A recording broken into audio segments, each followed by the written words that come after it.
What's up, y'all? Polo Sports Talking Entertainment here again with another one. Hit that like, sub, comment, notifications. You know the deal, you know the drill. Let's just go ahead and dive right into this thing, man. First and foremost, man, I want to apologize to all of my subs, man. Uh, I've been having some technical difficulties the last day or so, especially with the Andre Ward and Canelo Alvarez video. That was set to be something that I really wanted to talk about, but unfortunately I couldn't do it because I was having some technical issues with my phone. So I want to apologize to y'all about that, and I'm gonna step it up. I'm gonna do another video regarding boxing, because I wanted to give my take on that situation. But besides that, man, I'm gonna talk about it, and I want to say that I apologize for the technical difficulties again.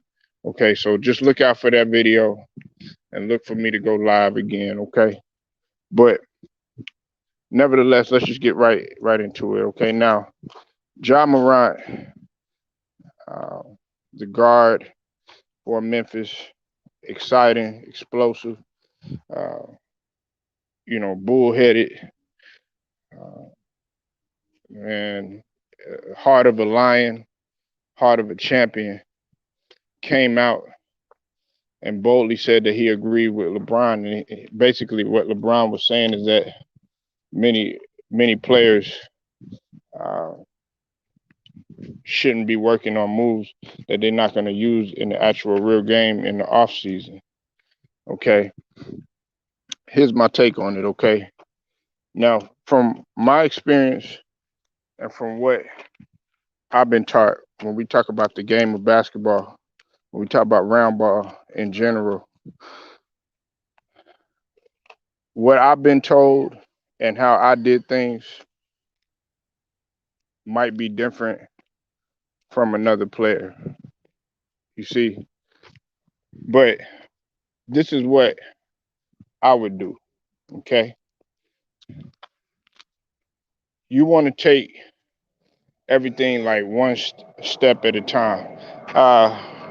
If you're weak, if you're weak in multiple areas of your game, you want to take it one step at a time. Like for instance, if you want to become a better shooter from the 3-point line, that's easy to evolve. That's easy to evolve. Somewhat over time, depending on what player it is. If you want to approach the mid range, then you could work on the mid range and you could work on the 3-point shooting at the same time. But you have to understand that it's still shooting, if that makes any sense, because you're still shooting the rock. But if you try to do several different things at once, working on your game, and you never utilize it during the actual game, then I can understand what they're saying. Now, the great Kobe Bryant, he once said this. He said that if you're going to try, if you're going to work on off-season moves or various moves or moves that are in your repertoire, but you don't use them in the actual game, then understand this: it won't translate, even if you mess up that move in the actual game. So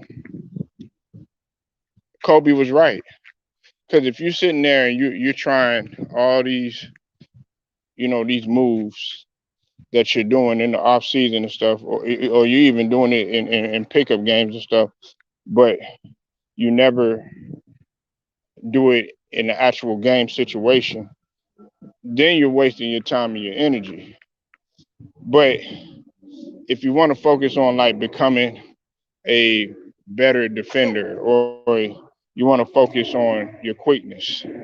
Like for instance, Kobe Bryant, he said he would dedicate himself to work on his quickness from about 6 to 8 hours, working on just his quickness alone.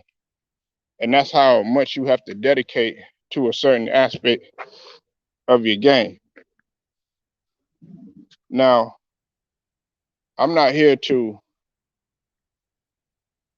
like fully disagree with LeBron or with John Morant, but what I am saying is that every player is different. Like Russell Westbrook, he tends to work constantly on his conditioning and his athleticism, but he said he works on all areas of his game, you know, and it works for him because he's obviously he's still in the league. But I know for me and how I was bred and how I came up, take it one step at a time. Maybe maybe work on one or two aspects of your game that whole off season, because off season, looking at it now, is a short period of time. But back then, and when you was coming up, it seemed like you had a lot of time to dedicate yourself and dedicate yourself to your craft. And a lot of individuals don't look at it from that standpoint. If you're a player that just devotes his time to just doing these silly moves, but you never actually do it in the actual game, then yes, I agree with what both John Morant and LeBron had to say. It doesn't make any sense for a player to sit there constantly working on a dunk. They do that dunk like 100 times to 200 times a day, but and then they only do it in warm up, and then you never do it in the actual game. And that's why, like when I think of a guy like Ben Simmons, I hate to use him as an example, but when you think of a guy like Ben Simmons, he's a perfect example.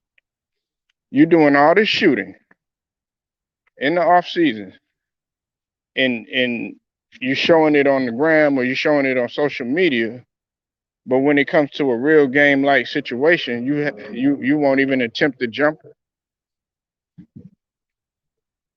You know, and I know some people are like, well, you're using Ben Simmons as an example. That's the only example that you use. No, but that's the only person. Uh, one of the I say would be the top person that I could really think of. But see, there's guys that you could constantly see that have made strides to the game. Lonzo Ball, he made strides to his game, and people criticized him about his jumper, but he kept working.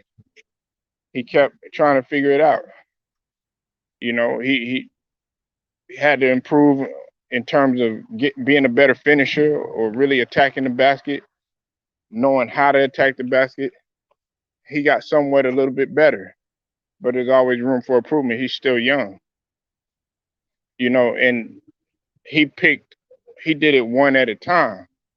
He said, okay, hey, look, you criticizing me on the way that I shoot.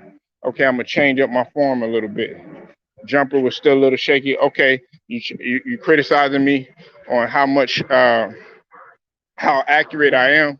Well, guess what?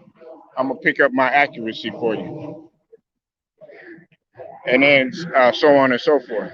And that's what you're supposed to do. You see, if you're a guy that is not about really like scoring, and you're primarily known for your defense, you're like a 3-and-D guy, then you just want to perfect the area that you're at, because they pretty much know what you're gonna be and what your ceiling is going to be in the NBA. That's unless, of course, you because they draft on potential. So they'll say he has the potential to be this or be that. But if you found your niche, such as a Marcus Smart, who's a 3 and D guy, he's like, okay, I know what I need to do, and he'll just continue to perfect that.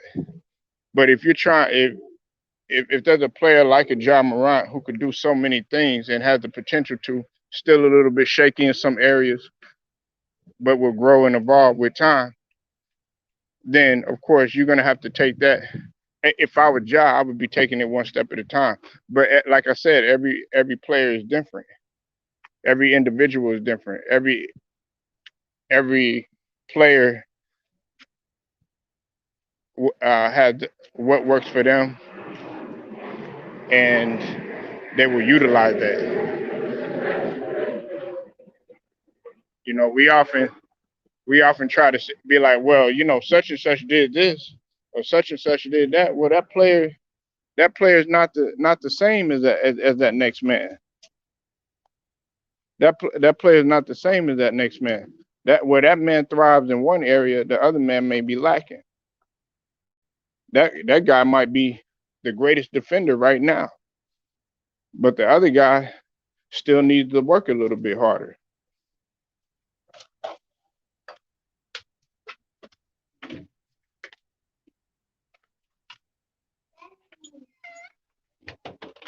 He still needs to work a little bit harder in some areas of his game.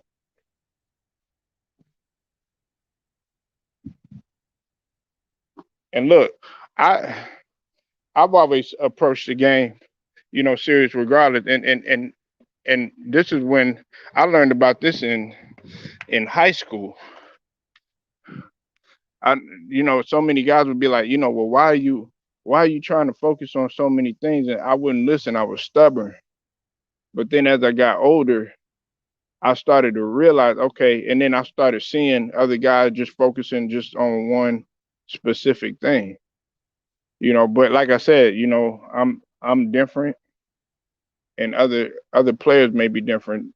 LeBron is different, and so is John Morant. When you have a gift like a freakish athleticism, as what uh, John Morant and LeBron, I mean, he's still athletic or whatever, but he not jumping like he was in 2003, but he still can get up. Don't make no mistake about it. Um, but when you're freak athletic like that, then you could get away with a lot of that stuff because a lot of it is entertainment. But there are some guys that really take the craft seriously. Like if you go overseas, it's more like taken seriously in terms of working and heavily invested in what they do. That's not taking anything away from the NBA at all. But some guys already know that there's a narrative being pushed. They're gonna focus on this player, or we all know how things are gonna end up and stuff. There's so much stuff behind the scenes that a lot of people don't understand, and they think it's just okay. Yeah, it's not really any type of parody anymore. Now this year was, and I really didn't feel like the league wanted the Bucks to win the championship. I really believe that they didn't. Because they didn't want to. I don't think that they want.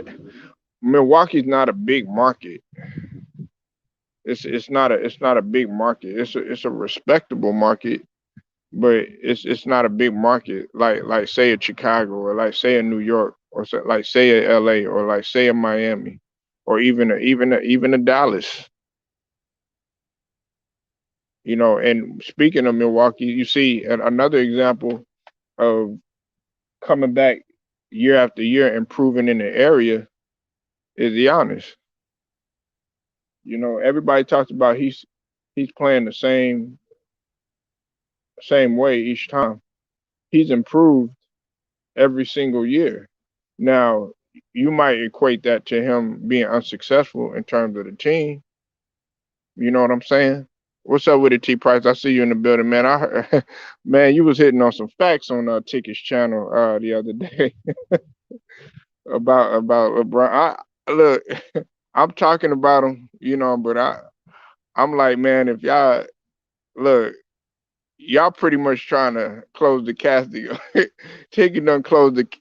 Shout out to Ticket too, man. Y'all done closed the casting on everything that y'all say. But trust me, I've been listening and I've been watching the videos, man.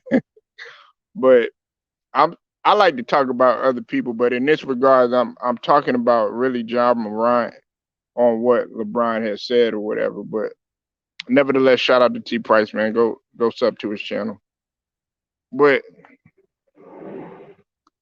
the thing about it though that people don't understand is that year after year, Giannis had came. T Price crazy, man. Man, hey, T Price, man, he always like, "Yeah, man, I just don't like that dude. I don't like him." Sounded like Debo when he was with Carlton on Freshman. I don't like you. R.I.P. Tiny Lister. Like, I don't like you. But the thing about it, man, is that year after year, you have to look at a player. That's why I like Giannis. A lot of people they sit there and they talk about Giannis like, oh yeah, well why you like him so much and all this other stuff because it's because he's showing constant evolution to his game year after year, even game after game. He shows evolution. A lot of people they said like I was in the comment section with one guy and they were talking about how Giannis still can't shoot and all this other stuff. Well, obviously you haven't been paying attention. He somewhat got better, especially as the game went on, and then he took it uh, as a personal goal to show people, okay, hey, look, I can shoot, and guess what he did? He was accurate at the line, especially that last game. I think it was 16 or 18 free throws and stuff, and see, it's easy to say that about an individual, and still he'll shoot a phenomenal. He'll have one. You're only as good as your last game. I understand that, but they won't look at the fact that okay, dang, he's been at the line. He's been in there putting his work in. But there goes again, man. That's why he got to come back, and you got to come back with savage mode. He got to come back with savage mode, and I believe that's what he's going to do. That's what he's going to do. But not trying to stray away from the topic, but pretty much your evolution of your game is dependent upon what you do during the off season. But you can't sit there like Kobe said, like he did say this. I do remember him saying that. He said, "What is the point of working on those moves if you're not going to utilize it in the actual game?" You could clearly see, guys like Kobe when they would drill it actually absolutely to perfection.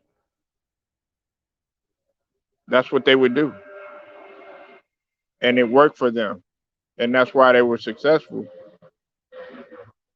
And sometimes it's just not going to work because sometimes you never know what the game is going to throw at you. You never know what the game is going to throw at you. You never know what type of defense is going to come to you. You never know what type of strategies coaches are trying to do. You never know how the game is is playing out. You never know, but that's why you do have to prepare for those. Prepare as best as you can for some of those games. He was hurt as well. Came back. NBA this summer. Yeah, that's facts. Yeah, that's definitely facts. Um, it should have they should have been talking about the Bucks the whole entire time, but unfortunately, like I said, T Price, being that they love Giannis. I believe that the NBA, you know, they love a vast uh, amount of people. They love Giannis,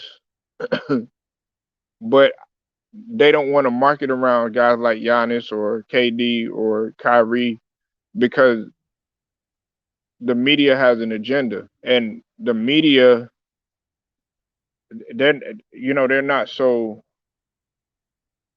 loving of those particular guys.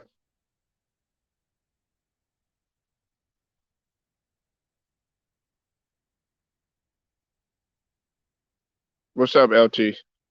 They're not so loving of those guys.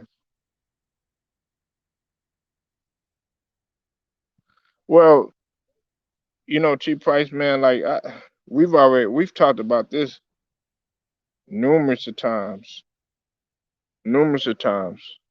Uh, Back in the days, they would talk about more than one player. Hell, there were people making more than Jordan. Shaq was making more than Jordan. Um, KG was making more than Jordan. There's a lot of players that were making more than Jordan, and they would talk about it. They wasn't just talking about one player. And I'm not even trying to get on that. You know what I'm saying? Because I already know what that's going to turn into and everything. But it's just that once, once um, that player leaves, they're gonna have to go on somebody, and I just feel like they're gonna probably skip over Giannis. That's just my personal opinion. I feel like that's what they're gonna do, even though this guy is a two-time MVP, even though he is a two-time Defensive Player of the Year award, even though he is a Finals MVP, even though he is got a ring. They're still gonna skip over that because Giannis is not trying to be a media darling per se. He's not trying to. He's not. Some guys just don't want to be a media darling. He wants to go out there. He wants to take care of business. And to me, I'm gonna be real with you. He's not any different than what Ben Simmons is to the media. Because if you look at how Ben Simmons is in his interviews, man, he's very short with his answers, and he's very passive aggressive. You know, and that's not to say that Ben Simmons is on Giannis's level or anything like that, but you know, I look at player interviews and I look at the media. I look at media there. I look how they're being addressed and what they say and stuff like that, man. And so you could just tell in some of the conversation that they want to get it over with. They're not trying to sit there and talk to you all day.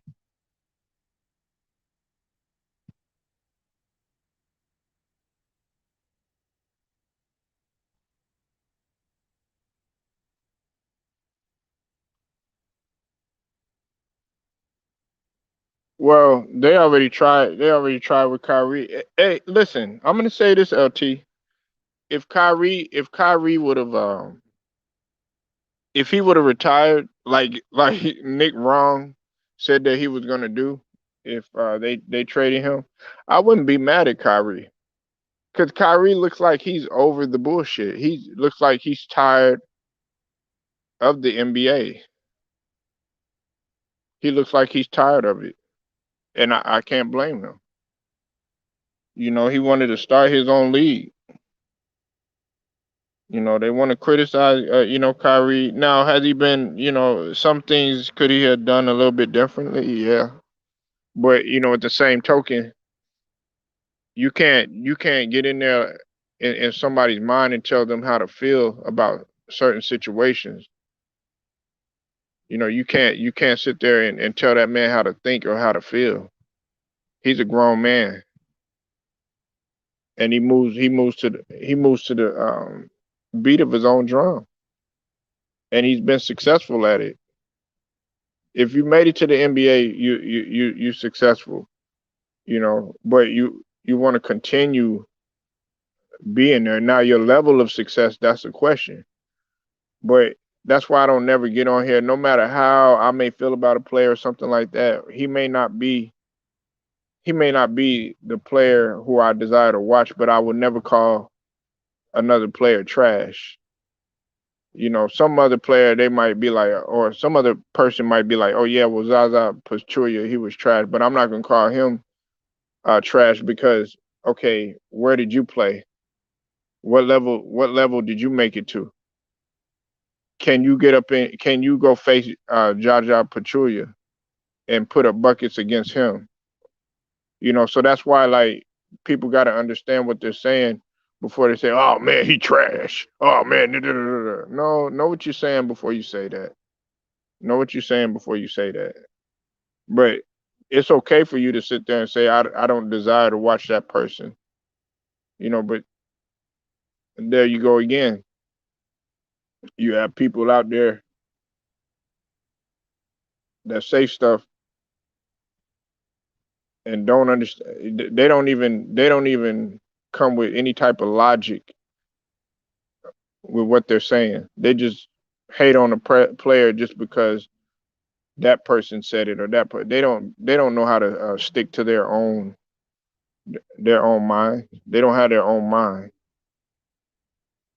But Ja Morant, he didn't care what anybody said. He agreed with LeBron. But me, I'm not gonna say that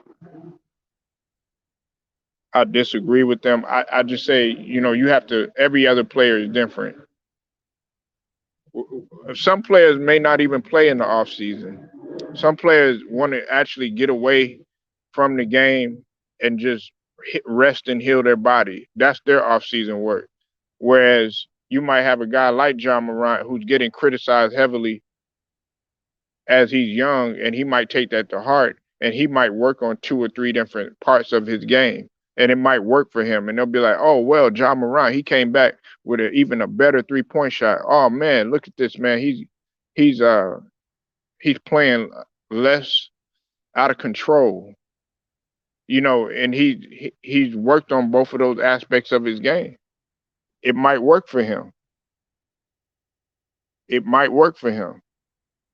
But for another player that's sitting there and they try to do it, then they might end up setting themselves back. I know for me, I couldn't do that. I had to, okay, I'm gonna work on my shooting. Okay, you know what? I'm gonna work on my footwork. Whole entire off season dedicated to footwork. You know what? I'm gonna lose about 20, 20, maybe 25 pounds or something like that. You know what I'm saying? So we got to look at it from that standpoint.